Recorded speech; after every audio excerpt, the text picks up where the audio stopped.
Kamel est avec nous à Avignon. Bonjour Kamel. Bonjour Monsieur Bourdin. Ça va, vous avez entendu l'invité que j'avais là sur le Mexique, Frédéric Saliba, sur la mexicanisation et surtout sur ce qui se passe au Mexique. 30 000 morts par arme à feu par an. Vous vous rendez compte? C'est ce qu'on retrouve, les morts qu'on retrouve, mais ce qu'on ne retrouve pas, ils ne sont pas comptabilisés dans ces 30 000 morts. Oui, mais bon, en de plus. toute façon, moi, quand on parle de mexicanisation en France, ce qui m'étonne, c'est que déjà en Espagne, la mafia, latino-américaine, commençait déjà à s'implanter. Déjà, la police en Espagne disait qu'ils avaient trouvé des propagandes pour pour former des gangs en Espagne déjà, par rapport à la drogue.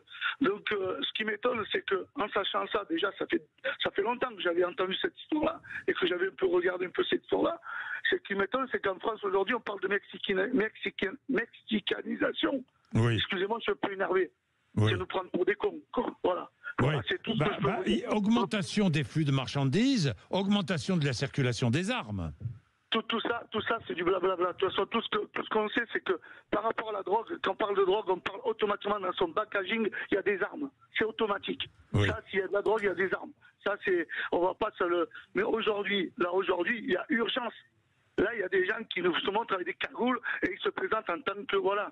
Donc aujourd'hui, si on fait rien d'ici, même pas. Moi, je pense, pour moi, personnellement, on est à la limite du retard, quoi. Là, Bon. je pense qu'ils se sont implantés déjà. Voilà. Bon, eh bien écoutez, tout à l'heure, Bruno Retailleau va présenter son plan antidrogue. Nous en parlerons.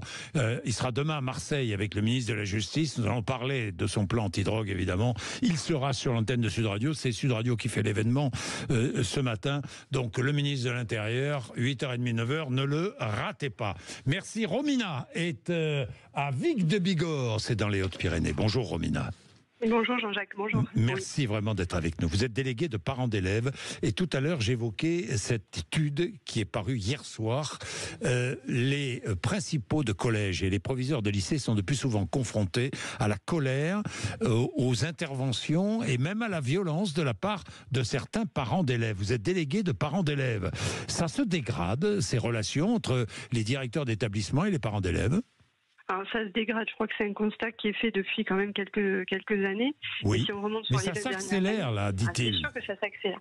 Après, vous savez, c'est la société qui est comme ça. Quand on voit ce qui se passe à l'Assemblée et donc on a abreuvé les gens pendant 15 jours, à savoir les débats houleux entre Trump et Harris, dans lesquels on les voit s'injurier mutuellement, je crois que les gens en viennent à comprendre que le dialogue, ça se passe comme ça.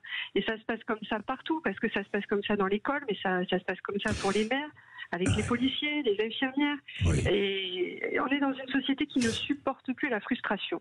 Ça, alors là, j'aime ce que vous dites, Romina. C'est tellement vrai ce que vous dites. On est dans une société qui ne supporte plus rien, surtout, Romina, et qui ne supporte plus la frustration, qui ne supporte plus l'autorité, qui ne supporte plus rien, plus rien. La hiérarchie. Vous avez raison, vous avez raison. Donc voilà, alors nous des fois, on Comment recadre. faites-vous? Vous devez faire le tampon, vous.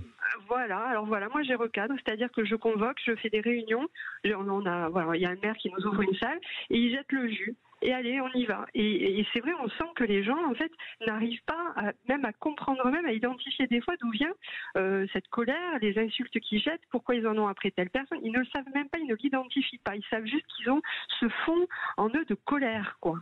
Et on se demande d'où ça vient.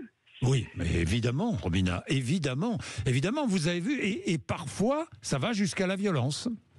Oui, bien sûr, parce que quand on ne sait pas discuter, quel autre moyen que celui-là on ne sait pas discuter. Et on conteste tout, une note, une sanction. Les sanctions, les punitions, oui, bien sûr. Alors là, un emploi du temps qui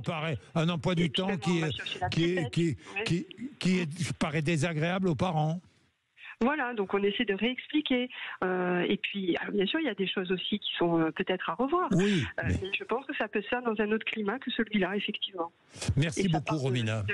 Merci, et merci d'être avec nous le matin, Romina. Ça me fait plaisir. Je suis toujours avec vous, Jean-Jacques. Ah, mais ça me fait plaisir. Merci à Sud Radio. Merci, Romina. Merci à Vic de Bigorre. Il est 8h. C'est un plaisir de vous savoir là. 8h, Rémi André, le temps tout de suite.